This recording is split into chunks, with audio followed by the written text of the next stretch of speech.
A late-night visit turned into a tragedy that shocked Memphis and sparked a nationwide debate. In this true crime documentary, we uncover the heartbreaking death of 20-year-old Rodderius Morton, who was fatally shot after being discovered hiding under a teenage girl's bed.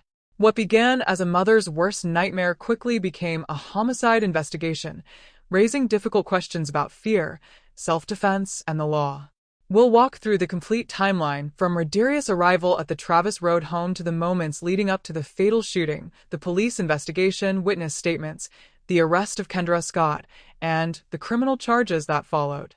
Every detail is presented using publicly reported information while separating verified facts from speculation. Was this a mother protecting her family, or did a terrifying situation end in a preventable tragedy? Watch until the end and decide for yourself. Thumbs up, like, speech balloon, comment, bell, subscribe to Crime Chronicles for more in-depth true crime documentaries. As Rodderius made his way toward the front door, it seemed like the worst was over. He had been discovered, he had come out from under the bed, and now he was leaving the house. If everything had ended there, this case would likely never have made the news. But just seconds later, everything changed. Investigators say that as Rodderius reached the front porch and was walking away from the house, a single gunshot rang out. The bullet struck him in the back of the head. He collapsed outside the home, and within moments, what had started as a late-night surprise became a deadly crime scene. Neighbors were awakened by the sound of the gunshot, and someone called 911. Before long, Memphis police officers and emergency responders rushed to the house on Travis Road. When they arrived, they found Rodderius lying outside with a critical gunshot wound. Despite efforts to help him, he was pronounced dead at the scene. As officers began securing the area, they started speaking with everyone inside the home to understand what had happened. One of the first people they questioned was Kendra Scott. She didn't deny pulling the trigger. According to the arrest affidavit, Scott told officers, "I saw a dude under my kid's bed, and I did what I had to do." That statement quickly became one of the most talked about parts of the entire case. But detectives still had an important job to do. They had to determine whether the shooting was legally justified or if it crossed the line into a criminal act. As they interviewed witnesses, a clearer timeline began to emerge. The juvenile daughter explained that Rodderius had come over while her mother was away and had entered through the back door. She also confirmed that when her mother arrived unexpectedly, Rodderius hid underneath her bed because he didn't want to be discovered. She told investigators that her mother eventually found him and ordered him to leave. That detail became extremely important.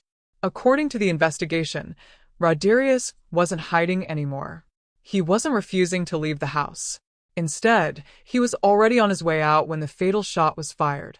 Detectives also looked for evidence that Rodderius had threatened anyone inside the home or was carrying a weapon.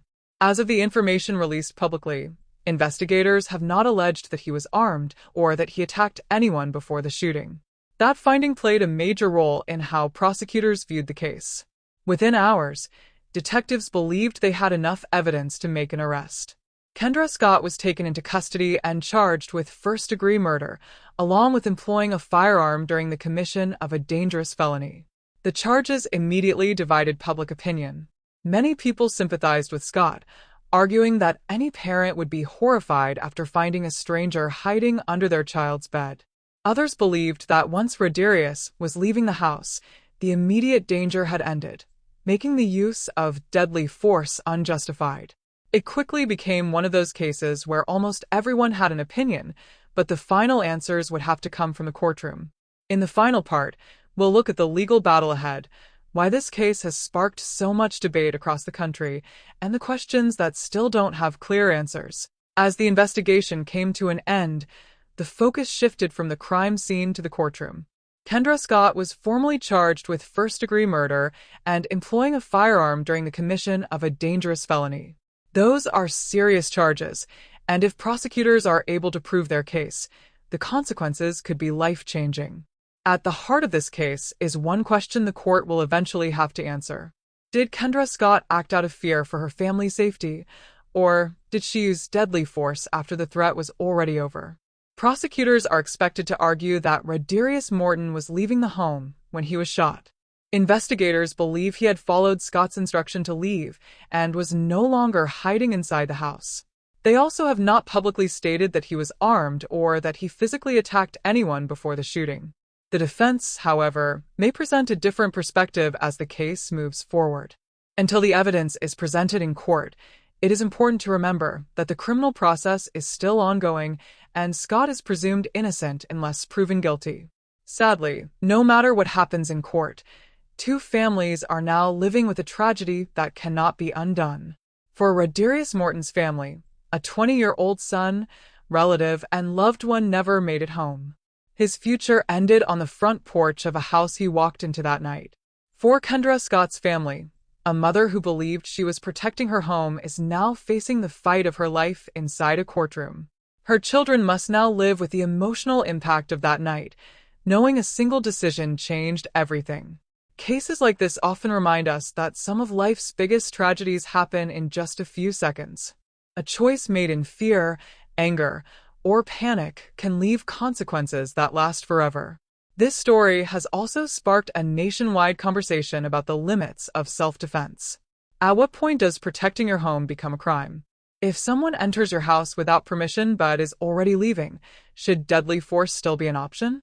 These are difficult questions, and the legal system exists to examine every piece of evidence before reaching a conclusion. As more court hearings take place, we may learn additional details that haven't yet been made public. Until then, it's important to separate verified facts from rumors and allow the evidence to speak for itself. Now, I'd like to hear your thoughts. If you were in Kendra Scott's position, what do you think you would have done? Do you believe fear can affect a person's judgment in ways they never expected? And when someone is leaving the scene, where should the law draw the line between self-defense and murder? Share your thoughts respectfully in the comments below. If you found this case informative, don't forget to like this video, subscribe to Crime Chronicles, and click the bell icon so you never miss another true crime documentary. Thank you for watching. Stay safe.